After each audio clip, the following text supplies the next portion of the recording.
तो hello student, कैसे हैं? अच्छे हैं। अच्छा रहना भी चाहिए। आज हम आप लोग के समक्ष विलोपन विधि को लेकर के आया हूं। और विलोपन विधि है क्या, इसके द्वारा हम प्रश्न को कैसे करते हैं। एक प्रश्न को सॉल्व करके हम देखेंगे कि विलोपन विधि के द्वारा हम प्रश्नों को सॉल्व करते कैसे हैं। तो सबसे पहले, अगर आप मेरे चैनल पे नए हैं तो चैनल को सब्सक्राइब कर दीजिए और वीडियो अच्छा लगे तो लाइक कीजिए, कमेंट कीजिए और अपने दोस्तों के पास अधिक से अधिक शेयर कीजिए। तो आइए हम वीडियो की शुरुआत करते हैं और देखते हैं कि क्या है। और आप एक चीज़ ध्यान में रखिएगा कि परीक्षा में समीकरण हल करने का प्रश्न पूछा जाता है। बहुत सारी विधि है, प्रतिस्थापन है, विलोपन है, लुप्तीकरण है और उसी को बोलते हैं ब्रजगुणन है। बहुत सारा विधि है। तो हम आज पढ़ने जा रहे हैं विलोपन विधि को। तो आइए देखते हैं विलोपन विधि से हम प्रश्नों को सॉल्व कैसे करते हैं। तो विलोपन विधि नाम से स्पष्ट है, विलोपन यानी गायब कर देना। वैसा विधि जिसके द्वारा समीकरण को हम किसी एक को गायब करके हम समीकरण को हल करेंगे। तो देखिए, ये है हमारा दो चर वाला समीकरण। पहला समीकरण है x + y = 5 और 2x - 3y = 4। इसको हल करना है। तो सबसे पहले हम हल करने के लिए x + y यानी पहला जो समीकरण है उसको लिखेंगे x + y = 5 और इसको हम समीकरण 1 मान लेंगे। अब दूसरा समीकरण ये है तो इसको हम यहाँ लिखेंगे 2x - 3y = 4। इसको हम मान लेंगे समीकरण 2। अब विलोपन विधि कहता क्या है, इसमें चर दो है, एक x और दूसरा y। तो विलोपन विधि कहता है या तो x को गायब करो या y को गायब करो, किसी एक को गायब करो यानी कटा दो, जिससे सिर्फ एक ही चर बचे। तो सवाल आता है कि गायब करने के लिए दोनों बराबर होना चाहिए। यहाँ देखिए तो एगो x है और यहाँ 2x है, यहाँ 1y है, यहाँ 3y है। तो चलिए हम x को बराबर करते हैं। तो यहाँ 1x है, यहाँ 2x है, बाकी से हमको कोई लेना देना नहीं है। जब हम x को बराबर करेंगे तो y से हमको कोई मतलब नहीं है। तो जब यहाँ 1x है, यहाँ 2x है, तो इस 2 से इसमें गुना करेंगे। तो गुना करेंगे तो सिर्फ x में नहीं करेंगे, सभी पदों में करेंगे। तो हम यहाँ लिखेंगे समीकरण 1 × 2, 1 × 2। अब सवाल आता है विलोपन विधि में घटाना है कि जोड़ना है, किस बात पर डिपेंड करता है। तो हमने बराबर किसको किया, x को।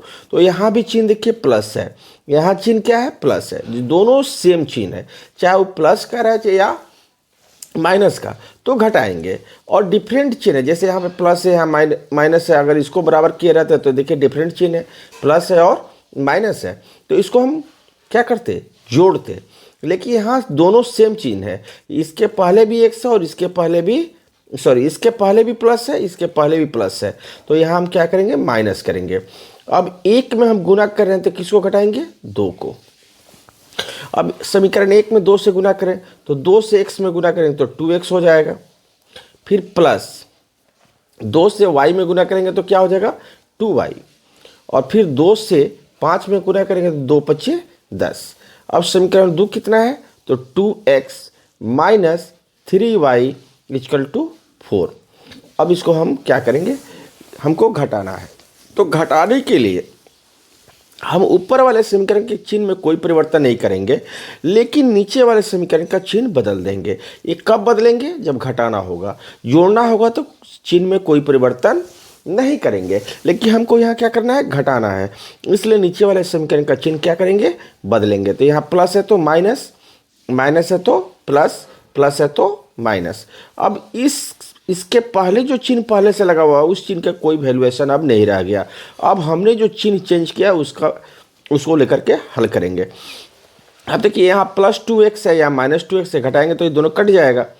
अब देखिए +2y और +3y क्या हो जाएगा, 5y। और प्लस किसी भी अंक के पहले प्लस लिखने की जरूरत नहीं पड़ती है, ऑलरेडी वहाँ प्लस छुपा रहता है। 10 में से 4 जाएगा 6 हो जाएगा, 10 में से 4 जाएगा 6 हो जाएगा। तो y इक्वल टू क्या हो जाएगा, 6/5, यहाँ गुना है, इधर आएगा तो भाग हो जाएगा। यानी y का मान हमको मिल गया 6/5। अब इस y का मान आप चाहे 1 में रखो या 2 में रखो, सेम आंसर आएगा। तो y का मान समीकरण 1 में रख करके हम देखते हैं। 1 में रखने पर, 1 में रखेंगे तो क्या होगा, तो देखिए 1 में क्या है, x + y = 5 है ना। तो x और y का मान क्या है, 6/5, तो हम यहाँ रखेंगे 6/5 = 5 है ना। तो x चर को एक तरफ रख लेंगे, अचर पद को एक तरफ कर देंगे, तो 5, ये प्लस इधर आएगा तो माइनस हो जाएगा। हल करेंगे, इसके नीचे कुछ नहीं है तो 1 मान लेंगे, 1 और 5 का एलसीएम निकालेंगे तो क्या हो जाएगा, 5 हो जाएगा। अब 1 से 5 में मल्टीप्लाई करेंगे तो डिवाइड करेंगे तो 5 आएगा, 5 से 5 में मल्टीप्लाई करेंगे तो 25 हो जाएगा। माइनस 5 से 5 में भाग करेंगे तो 1 आएगा, 1 से 6 में गुना करेंगे तो 6 हो जाएगा, 25 में से 6 हो जाएगा, क्या हो जाएगा 19, 19/5। इस तरह से हमारे पास x का वैल्यू मिल गया 19/5 और y का वैल्यू मिल गया 6/5। हमारा प्रश्न सॉल्व हुआ। तो इस तरह से आप लोगों ने विलोपन विधि से हम प्रश्न को कैसे हल करते हैं ये जाना। तो हम आशा करते हैं कि आपको आज का वीडियो काफ़ी पसंद आया होगा। अगर पसंद आया होगा तो मेरे वीडियो को लाइक, कमेंट और सब्सक्राइब अवश्य कीजिएगा।